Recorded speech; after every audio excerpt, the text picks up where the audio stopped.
देखिए स्टूडेंट्स, अपने बात चल रही थी अंशों के मूल्यांकन।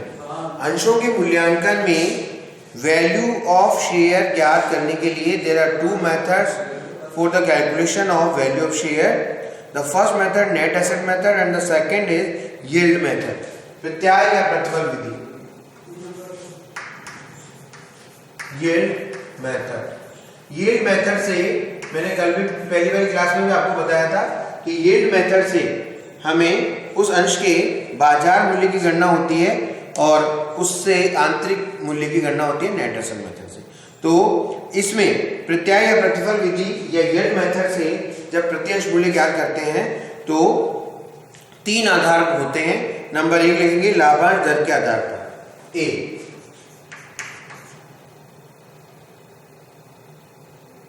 डिविडेंड रेट के आधार पर, लाभांश दर के आधार पर। अगर लाभांश दर के आधार पर प्रत्यंश मूल्य ज्ञात करना है तो फॉर्मूला होगा प्रत्यंश मूल्य बराबर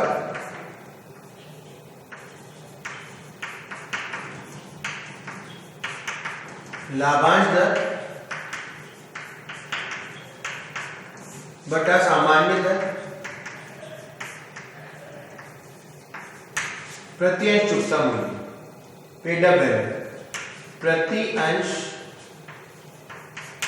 चुकता मूल्य। ये फॉर्मूला होगा। इस फॉर्मूले से लाभांश दर के आधार पर एक अंश का मूल्य ज्ञात हो सकता है। लाभांश दर, जिस दर से लाभांश बांटा जा रहा है वह rate of dividend, normal rate of return and paid up capital पर शेयर पेड अप कैपिटल, तो वो होगा पेड अप वैल्यू ऑफ पर शेयर। तो अब इसमें dividend rate, normal rate of return और पेड अप वैल्यू पर शेयर इससे निकालेंगे। तो देखिए नॉर्मल रेट, सामान्य लाभ तो प्रश्न में दिया हुआ हो सकता है, प्रत्यंश चुकता मूल्य भी पता होगा, लेकिन लाभांश दर अगर नहीं ज्ञात होगी तो हमें लाभांश दर का कैलकुलेशन करना पड़ेगा। तो लाभांश दर कैसे निकालेंगे? लाभांश दर कैसे निकालेंगे?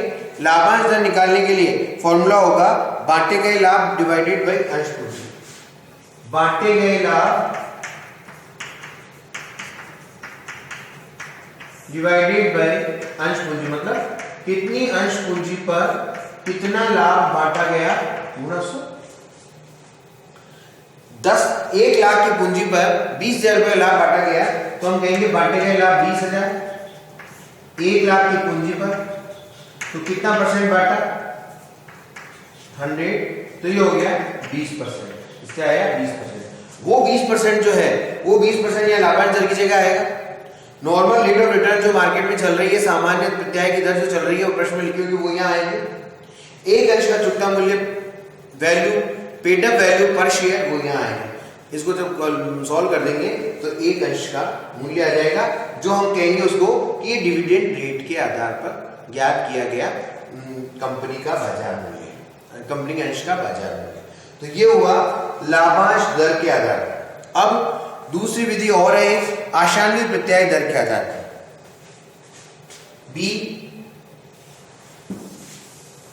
बी है आशान्वित प्रत्याय दर के आधार पर। आशान्वित प्रत्याय दर के आधार पर, आशान्वित प्रत्याय दर के आधार पर एक्सपेक्टेड रेट ऑफ रिटर्न, इसको क्या बोलते हैं? आशान्वित प्रत्याय दर को एक्सपेक्टेड रेट ऑफ रिटर्न। तो एक्सपेक्टेड रेट ऑफ रिटर्न के लिए फॉर्मूला क्या होगा? जो आपने लिखा था लाभांश दर बटा सामान्य दर प्रत्यंश चुकता मूल्य, उसी में अब वो सेम फॉर्मूला है और सेम आपके लिख देंगे यहाँ पर कि इस लाभांश दर की जगह नाम क्या आ जाएगा? आशान्वित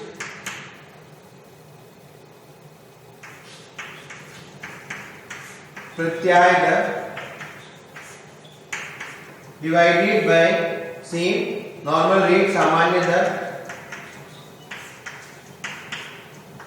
मल्टीप्लाइड बाय वही सेम प्रति अंश चुकता मूल्य, प्रति अंश चुकता मूल्य, आशान्वित प्रत्याय दर बटा सामान्य दर गुणा प्रति अंश चुकता मूल्य। तो ये आ जाएगा इसके अंदर आशान्वित प्रत्याय दर के आधार पर ये फॉर्मूला होगा।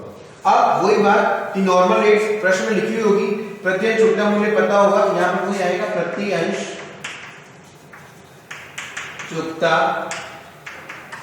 मूल्य, प्रति अंश चुकता मूल्य, तो वही आएगा। अब इसमें ये नॉर्मल रेट पता होगा, ये पता होगा कि आशान्वित प्रत्याय दर निकालनी पड़ेगी। तो आशान्वित प्रत्याय दर कैसे निकालेंगे, ये तो पता होगा, ये पता होगा, ये कैलकुलेट करनी पड़ेगी। तो ये कैसे कैलकुलेट करेंगे, इसमें अब इसमें लिखेंगे आशान्वित प्रत्याय दर कैसे निकालते हैं। आशान्वित, एक मिनट सर, 5 मिनट रुको, मैं क्लास बना रहा हूँ।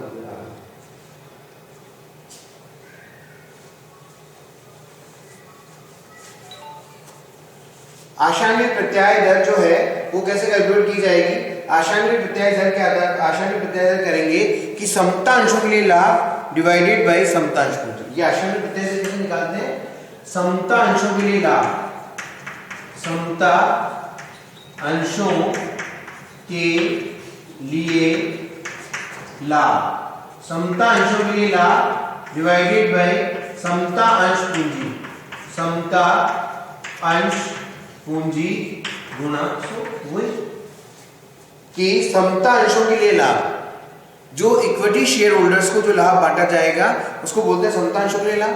इक्विटी शेयर कैपिटल का भाग लगा देंगे गुणा 100, वो जो रेट आएगी वो यहाँ पर आशान्वित प्रत्याय दर की जगह रखी जाएगी। यहाँ पर नॉर्मल रेट है, ये प्रति अंश चुकता मूल्य, इससे जब कैलकुलेशन होगा वो कहलाएगा आशान्वित प्रत्याय दर के आधार पर वैल्यू ऑफ शेयर। और तीसरी विधि है वो है वास्तविक लाभार्जन दर के आधार पर। तीसरी विधि है यील्ड मेथड में 3 विधियां होती हैं और तीसरी विधि है वास्तविक लाभार्जन दर के आधार पर। वास्तविक लाभार्जन दर के आधार पर, वास्तविक लाभार्जन दर के आधार पर होगा तो वही बात कि प्रति अंश मूल्य बराबर, प्रति अंश मूल्य बराबर वास्तविक लाभार्जन दर, लाभार्जन दर बटा वही सामान्य दर, सेम फॉर्मूला, वही प्रति अंश चुकता मूल्य, प्रति अंश चुकता मूल्य। अब वही चीज सामान्य दर पता होगी, प्रति अंश चुकता मूल्य पता होगा, वास्तविक लाभार्जन दर कैसे निकालेंगे, तो वो कैसे कैलकुलेट करेंगे, तो वो करेंगे वास्तविक लाभार्जन दर बराबर अर्जित लाभ, प्रॉफिट अर्न बटा विनियोजित पूंजी, विनियोजित पूंजी गुणा 100। इससे अर्जित लाभ बटा विनियोजित पूंजी आप इसको ऐसे भी कह सकते हैं कि शुद्ध विनियोजित पूंजी, शुद्ध विनियोजित पूंजी नेट कैपिटल एम्प्लॉयड गुणा 100। अब इससे जो रेट आएगी वो यहाँ लिखेंगे, नॉर्मल रेट पता होगा, ये होगा, सॉल्व करने से निकल हो जाए। लेकिन अब इसमें ये बात आती है कि अर्जित लाभ से क्या आशय और शुद्ध विनियोजित पूंजी का क्या आशय। तो इसके लिए अर्जित लाभ का आशय वो है कि अर्जित लाभ से आशय उस लाभ से जो किसी भी संचय, पूर्वाधिकार अंशों पर लाभांश और ऋण पत्रों पर ब्याज घटाने से पहले लेकिन आयकर घटाने के बाद आता है। मतलब अर्जित लाभ से यह आशय है कि वो लाभ में से किसी भी संचय, पूर्वाधिकार अंशों पर लाभांश और ऋण पत्रों पर ब्याज घटाने से पहले का होना चाहिए वो लाभ। मतलब न तो कोई रिजर्व में ट्रांसफर होना चाहिए, न पूर्वाधिकार अंशों पर उसमें से लाभांश बांटा हुआ होना चाहिए और ऋण पत्रों पर ब्याज भी उसमें से नहीं दिया होना चाहिए। उसको घटाने से पहले के लाभ को कहते हैं अर्जित लाभ। घटाने के पूर्व लेकिन सिर्फ आयकर घटा हुआ होना चाहिए, इनकम टैक्स घटा हुआ होना चाहिए, न तो कोई रिजर्व में ट्रांसफर वो घटा हुआ होना चाहिए, न पूर्वाधिकार अंशों पर लाभांश घटा हुआ होना चाहिए, न ऋण पत्रों पर ब्याज घटा हुआ होना चाहिए। उससे पहले का लाभ को बोलते हैं अर्जित लाभ। लाभ में यदि गैर व्यापारिक विनियोगों से आय शामिल है तो उसको भी लेस कर दिया जाता है। और शुद्ध विनियोजित पूंजी, शुद्ध विनियोजित पूंजी वही होती है कि वही संपत्तियां, कृत्रिम संपत्तियां बाहरी विनियोगों को छोड़कर मूल्यांकित करते हैं जैसे अपन करते हैं, और लेकिन इसमें गुडविल को शामिल करते हुए सारी संपत्तियों को लेते हैं और उसमें से चालू दायित्व जो करंट लायबिलिटीज है उसको घटा देते हैं, वो आ जाएगी शुद्ध विनियोजित पूंजी। तो अर्जित लाभ बटा शुद्ध मूल्य इससे, तो ये तीन में से किसी भी तरीके से हम अंश के बाजार मूल्य की गणना कर सकते हैं। तो ये आंतरिक मूल्य की गणना और बाजार मूल्य की गणना, बस प्रति अंश मूल्य में यही है। अब इसके क्वेश्चंस आपको करवाए देंगे। Thank you.